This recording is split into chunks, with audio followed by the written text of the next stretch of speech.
नमस्कार। राशि मंथन में आपका स्वागत है। लग्नों के अनुसार शुभ और अशुभ सम योग कारक ग्रह जो हैं उनकी श्रृंखला हमारी जारी है। 8 लग्न हम कर चुके हैं। आज धनु और मकर लग्न है।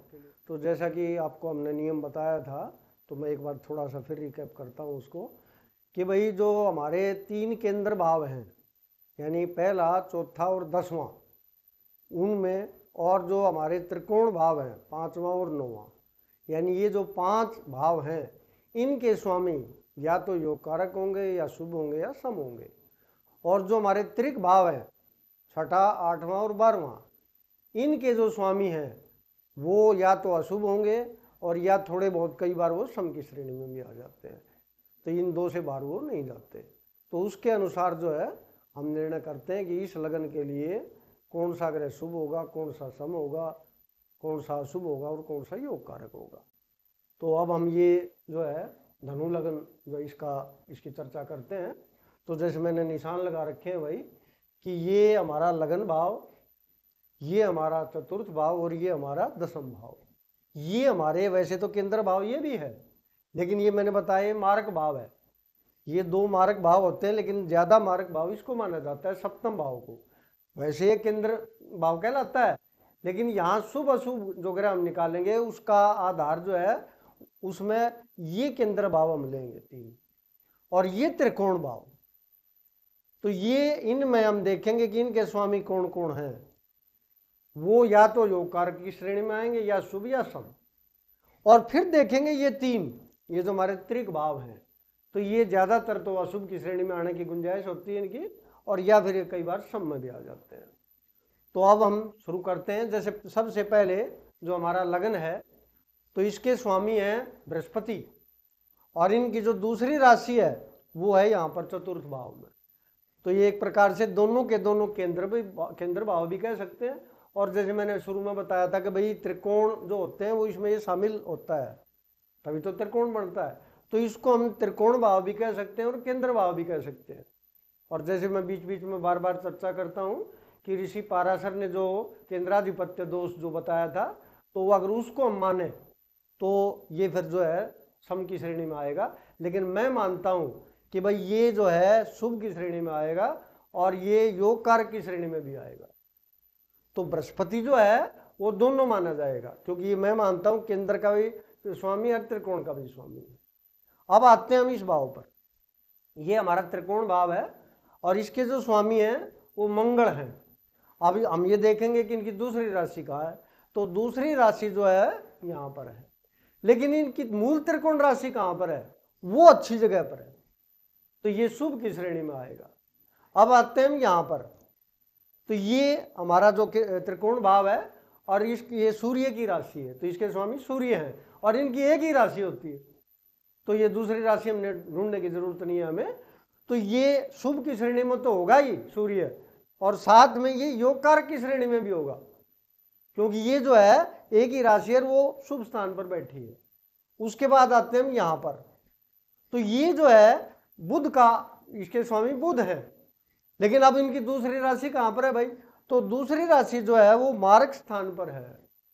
हालांकि इनकी जो अच्छी राशि वो तो यहाँ पर है, लेकिन जो मारक भाव है तो वो ज्यादा महत्व रखता है, इसलिए इसको जो है हम अशुभ की श्रेणी में लेंगे।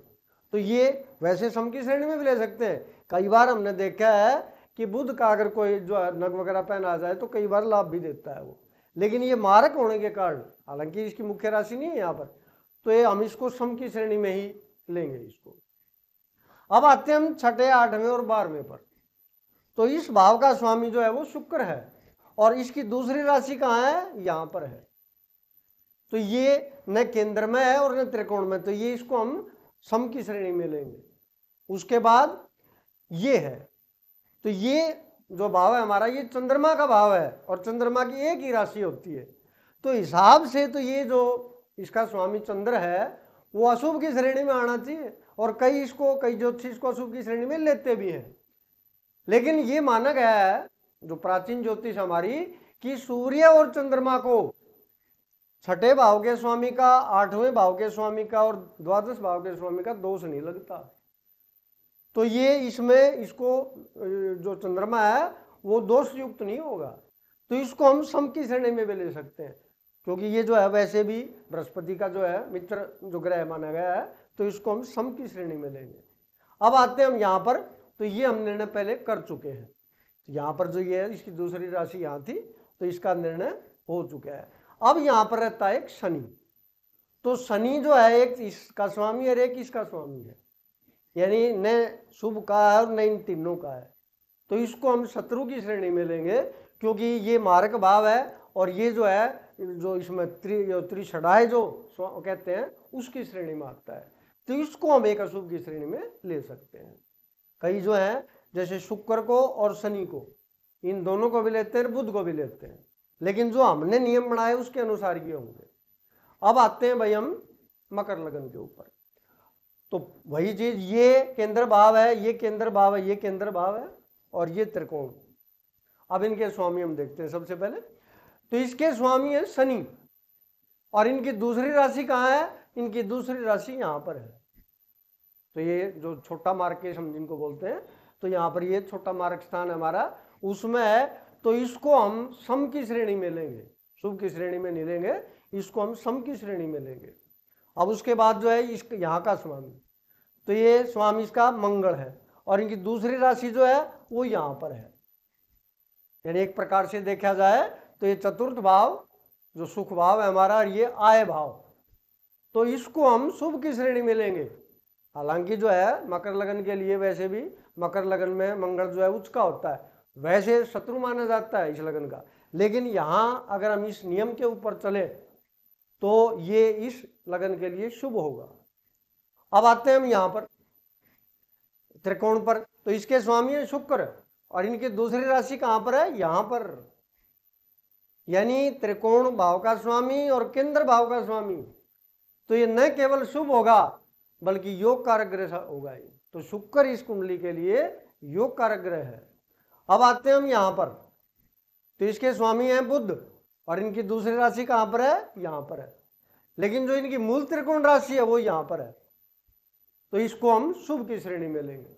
अब जो हमारे ग्रह हैं ये आ गए यहाँ पर, बल्कि पहले ये, हाँ ये पहले, तो ये है हमारा मारक भाव, तो बड़ा मार्केश होता है, तो वो है, तो चंद्रमा जो है वो इसका स्वामी है, तो इस लगन के लिए जो चंद्रमा है वो अशुभ ग्रह होगा। अब आते हैं इनके ऊपर भाई हम, तो इसका फैसला हो चुका है।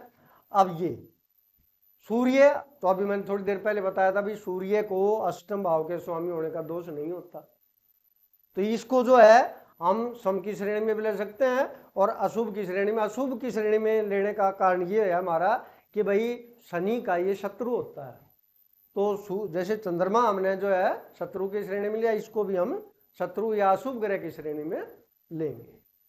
तो ये जो है अच्छा एक और ग्रह रह गया भाई हमारा, ये जो बृहस्पति इसके स्वामी है, जो हमारा 12वां भाव है त्रिक भावों में, और इसकी दूसरी राशि यहाँ पर है, लेकिन मुख्य राशि है जो वो यहाँ पर है, तो ये अशुभ की श्रेणी में आएगा।